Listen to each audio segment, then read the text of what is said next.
Le publisher, c'est le composant primaire de Compatible One. C'est celui-là qui démarre en premier lieu et qui est prêt à recevoir la présence, l'existence et les informations concernant les autres composants et ceux qu'ils offrent à la configuration. D'une certaine façon, le publisher, c'est la pièce qui fait tourner Compatible. Une fois que le publisher est en place, le deuxième composant, qui a comme nom le Compatible One Security Services, c'est le deuxième composant qui a besoin de démarrer. Tout seul, le publisher est prêt et COS va communiquer avec le publisher. Mais comment est-ce qu'il peut le faire? Cette première chose, l'identité du publisher, c'est la seule information essentielle à configurer pour un composant. C'est la pièce primordiale dans le système. Donc, COS, en démarrant, va déclarer une collection de catégories qui concernent la sécurité. Le publisher aura l'obligation de s'authentifier auprès du COS pour que les deux composants fournissent une socle solide au niveau sécurité sur lequel les autres composants puissent se baser et se poser. La plateforme Compatible One, elle est hautement sécurisée lorsque la sécurité est activée. L'ensemble des composants peut tourner avec ou sans sécurité. La sécurité, elle a un coût de performance. Dans le développement et dans le travail sur la plateforme, lorsque la sécurité n'est pas nécessaire, c'est possible de la désactiver complètement. Mais lorsqu'il est présent, ça nécessite que chaque composant communique en TLS 1.0. En Compatible One, nous respectons ce qui est demandé dans les RFC de TLS de 2011, avril, qui demande que les clients et les serveurs ne publient pas SSL version 2 et SSL version 3 en espérant que la communication se fera en TLS. Le RFC demande en disant all servers and all clients should announce TLS 1.0 parce qu'il y a eu une violation de SSL 2 et 3 qui fait en sorte que ce n'est plus sûr. Le prochain RFC va être all servers and clients must announce TLS 1.0. Donc Compatible One est déjà en alignement avec les normes internationales TLS 1.0. Ça peut faire en sorte que d'autres outils qui ne sont pas capables de tourner en TLS ne peuvent pas communiquer avec. Donc, chacun des composants communique en TLS 1.0 avec un échange de certificats. Le serveur va demander le certificat à un client. Le client va fournir un certificat pour que le TLS soit parfaitement assuré. Par-dessus, une fois que COS est en place, chaque composant a une obligation de s'identifier.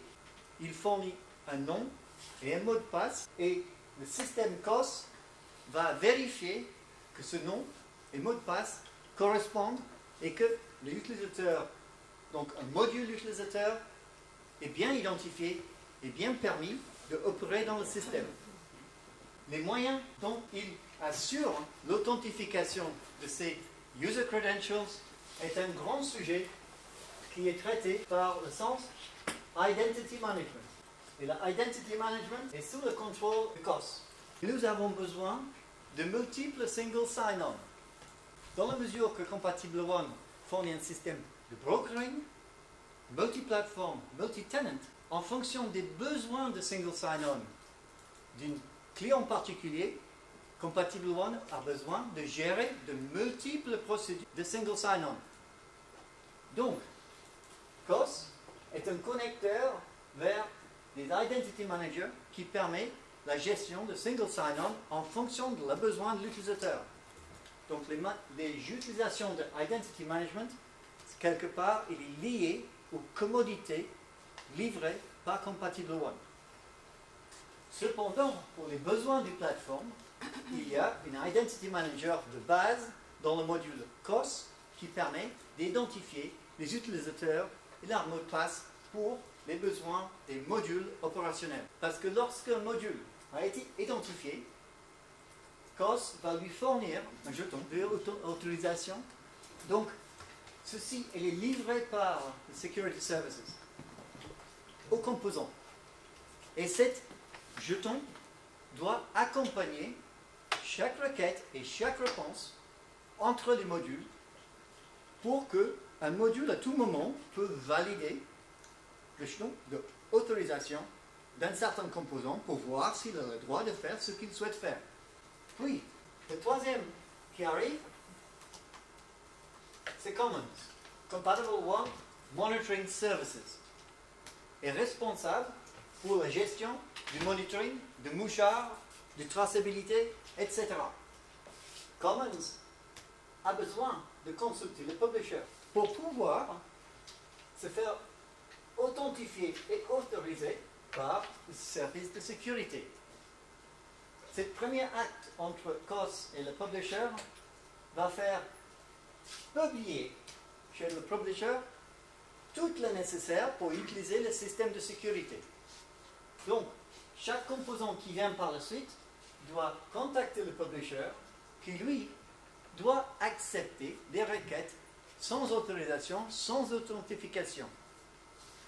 Quelque part, c'est le journal, c'est le Service Discovery Service, et c'est lui qui permet de dire, vous voulez des services de sécurité, le voilà.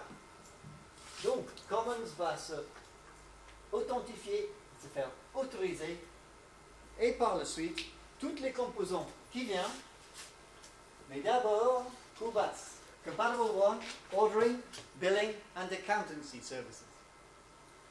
Encore, COBAS a besoin de connaître le publisher pour se faire authentifier et autoriser.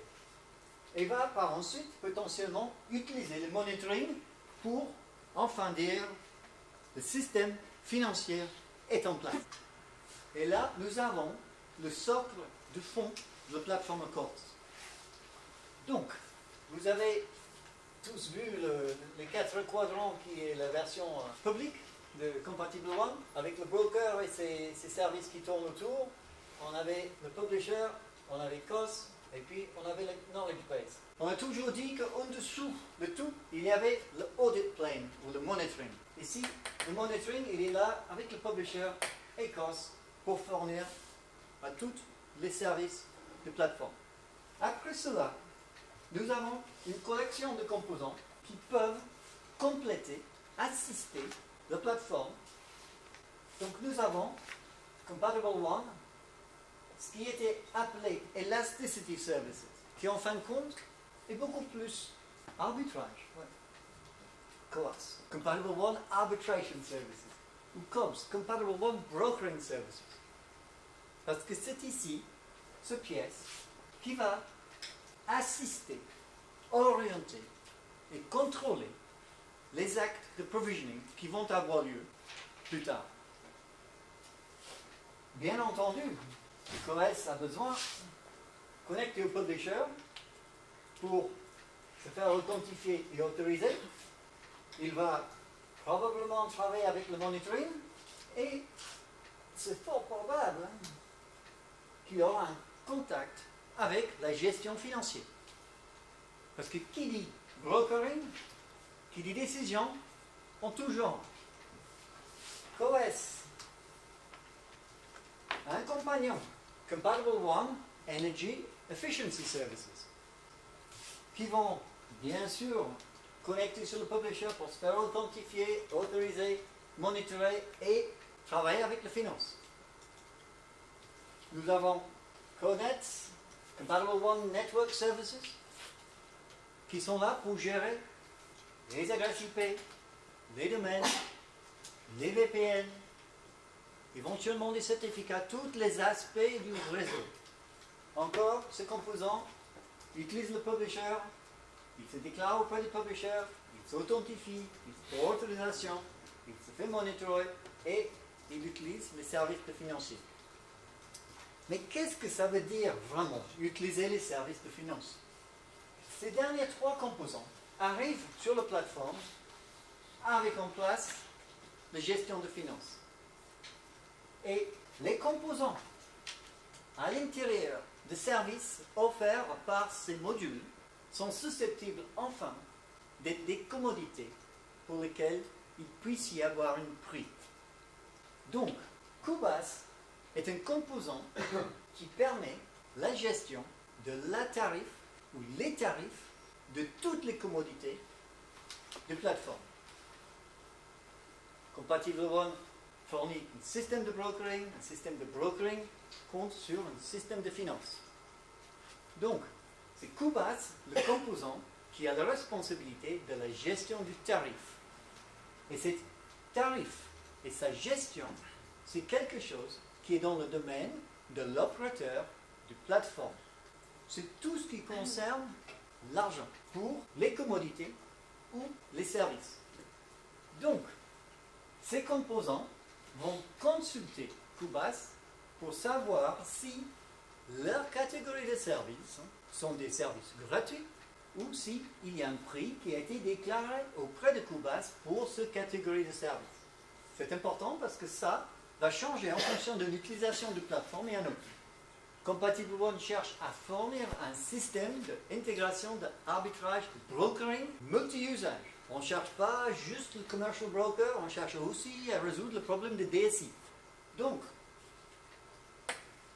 tous les services qui sont installés derrière Cubase sont potentiellement des cibles pour une gestion de coût ou une gestion de prix. De l'autre côté, je vais poser un composant important et son accompagnant, le broker. Ces deux composants sont au même niveau que ces services ici. Donc, ils sont susceptibles de travailler sur des choses pour lesquelles il y a un prix. Et le parseur, qui joue dans ce rôle ici, et le broker, qui est ici. Ici, j'essaie de montrer l'architecture opérationnelle et pas l'architecture symbolique dans le domaine liste. Donc, chacun de ces composants est constitué d'un ensemble de catégories de services. Cette collection de composants est un état actuel, artificiel, utile pour nos propres besoins. Dans la mesure que nous avons besoin de gérer ce projet Compatible One, nous avons besoin des concepts à gérer. Ce qui est le plus important dans le tout, c'est que ces composants offrent à le système entier. Donc, nous voilà à le premier niveau du diagramme. Ici, on avait l'utilisateur qui a fait son expression en chords. Et ici, on a quelque chose. Maintenant, je vais effacer tout ça et je vais me concentrer sur la relation entre ces trois composants, mais de notre point de vue. Mais tout en sachant qu'en dessous, il y a Cubase, il y a Commons, il y a COS et le publisher.